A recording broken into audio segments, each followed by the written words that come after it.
Hey everyone, Dave from BC Bushcraft. I'm just at my base camp today and I'm here with Molly. I got a few hours to kill. So for today's video, I'm going to show you how you can make a fire basically without processing wood.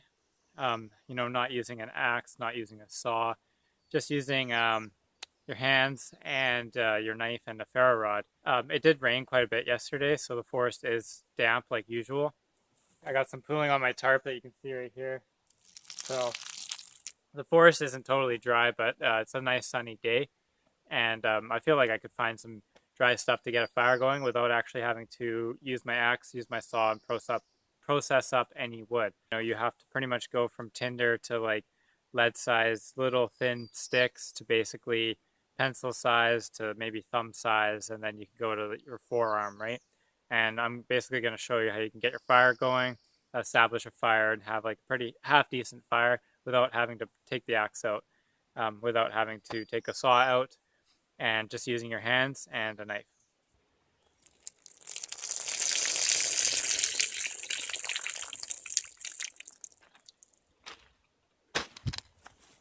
So first we need to find some tinder. We need to find something that the ferro rod, that will take a ferro rod spark. There's western red cedar trees around here, and that's always a go-to. You can use the bark off of the western red cedar, but let's see if we can find maybe some dry moss hanging around. That also takes a spark from a ferro rod and should flame up. So on this maple tree, there's some moss kind of hanging off of it, and you can see it's kind of browned. And it feels fairly dry, but it is a little bit damp in areas. That might be some of it is, this part is dry, the rest of it isn't. The rest of it is quite wet. So I need to find more than this. This is definitely not enough. You might be able to get a flame, but to create more of a fire, you need more than this. So we'll go look around and see if I can collect more moss off of some hanging trees, or like finding some dry areas too. Okay, so I got a reasonable collection of old man's beard. I don't know if it's called old man's beard or gray man's beard. I can't really remember, but this type of moss, it's quite dry. And then I have some other moss that's green-ish, but it's dry. And there's some brown moss in there. So I feel like I should be able to get a flame with this. It might require some a little bit of effort with blowing on it and stuff like that. So now we need to find some pencil lead size, really thin branches. A good bundle of it to go on top of this. Look for just dead limbs on trees. Maybe some limbs that are standing up that have been on the ground, but the twigs have been standing up for a while and have a chance to dry out. So here's a fallen over branch that is sticking up in the air, and the sun's been hitting it. So I feel like these twigs are going to be quite useful. This is definitely some sort of conifer tree. It's probably Douglas fir, most likely. So all these tiny spider. I'm looking for the smallest possible, can break fairly easily pieces. So that's the rough size that I'm looking for right now. This other stick here is a little bit too big. This will be part of the second bundle that we collect. And there's another part sticking up over here that has the sun hitting it. So I'll collect this stuff too. Here's a few dry twigs off of this is a live tree, but these small twigs are totally bone dry and they are off the ground, so that's a good find too. This Douglas fir over here has some half-decent fuel pieces. I mean, some of it's slightly rotten. That's a bit rotten. That's a bit rotten. You hear that snap? That means that's a good piece of wood. So this one's a good fuel piece.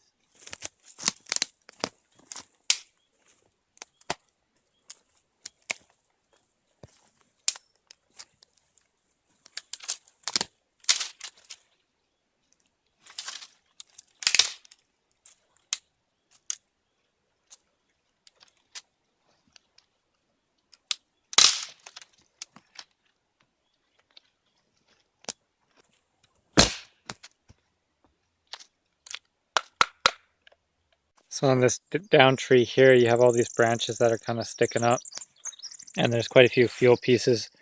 I think that I can find, the bigger kind of forearm thickness stuff on this tree, and then we should be about ready to get the fire going.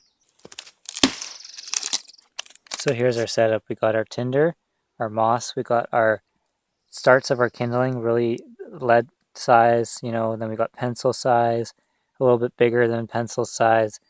We got some thumb size pieces here, a little bit bigger than thumb size pieces there. And then we have some fairly big, substantial fuel pieces over here, which I collected off that big dead tree. So now we're going to set up the fire. So first we're going to build a little bit of a platform to prevent our kindling and our tinder from hitting the wet ground, giving it some extra fuel to feed down onto. And then we're just going to put a brace at the top.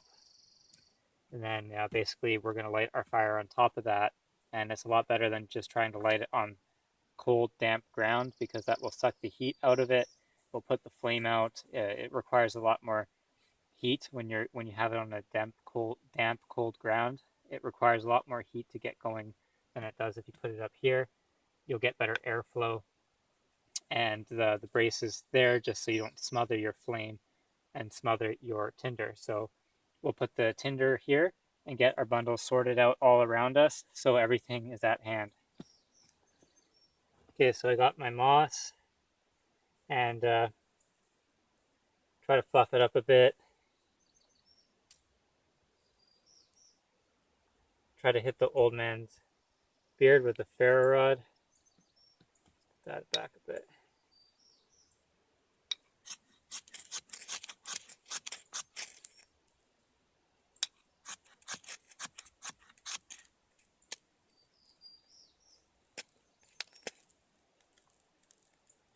Try to turn it over on itself.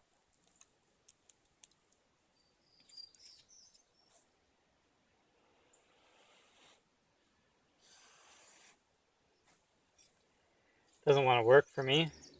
So trying with the moss, it is a little bit too damp. It's not flaming up easily enough because it's been raining recently. So even though I did find some dry-ish moss, the flame couldn't establish. It would just flame up and then die out just because it just has a little bit too much moisture in it. So we're gonna have to go find something else.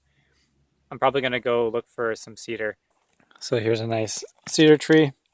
I'm just gonna take my knife and kind of like scrape the back of it and get all of this fluffy stuff and make a bit of a nest. Okay, so I have some really fine fluff here that I scraped off with my knife, and then I just have some like coarser bark that was kind of falling off that I took, and I'm going to process that up by kind of just twisting it and breaking up all the fibers, making it a little bit easier, more flammable. So cedar doesn't like to stay lit. That's one thing about it, is that it likes to smolder. So you do have to create a bit of a nest when you're using it, and it often requires you to be very wary of the flame and continue to blow on it while it's trying to stay lit pretty much.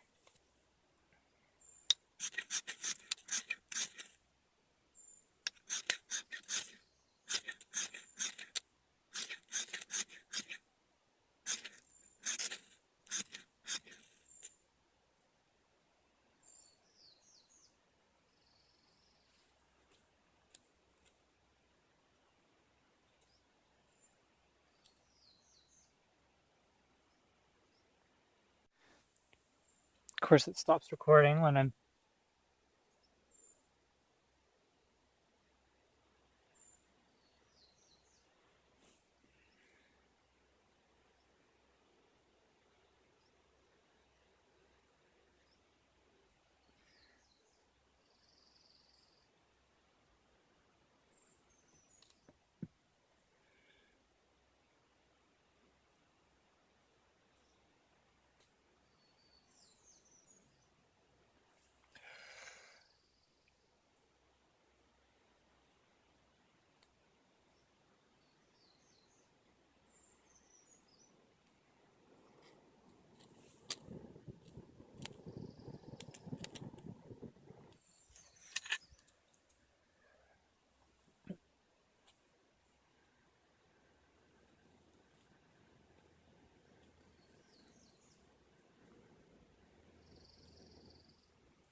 put you over here.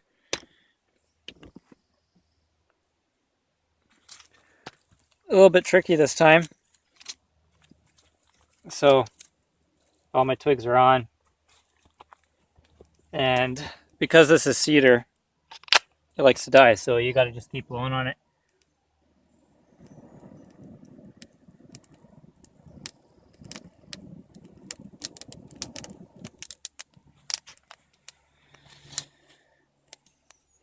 Let's move you again.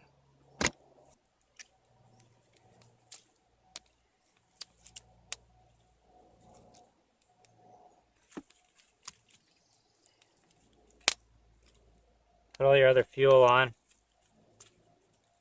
Give it air. Kind of put it on like a log cabin, I guess.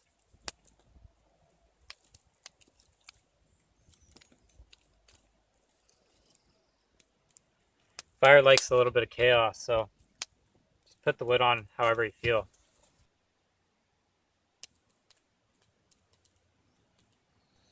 So there you go. With a little bit of effort, managed to get the fire going.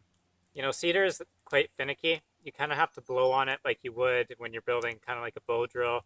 You got to make a nest, and you know it won't just light up on you with your ferro rod, and you won't just get flames like you would on like a feather stick or something.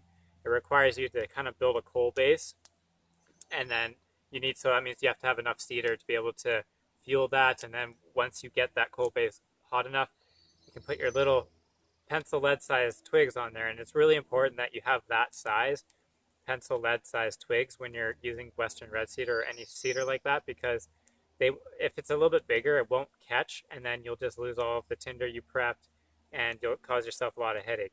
So I hope this helped you with your kind of fire making skills without using an axe or a saw, and just kind of going around the forest and seeing what's available to you on a slightly damp day, because it rained all day yesterday, and the forest is damp, but it's quite nice today. So that's why things are slightly damp, slightly dry. It's kind of one of those weird areas where it feels like the fire should be easy, but sometimes it's not. Anyways, I hope you like this video. This is Dave from BC Bushcraft. I hope you guys have a great day.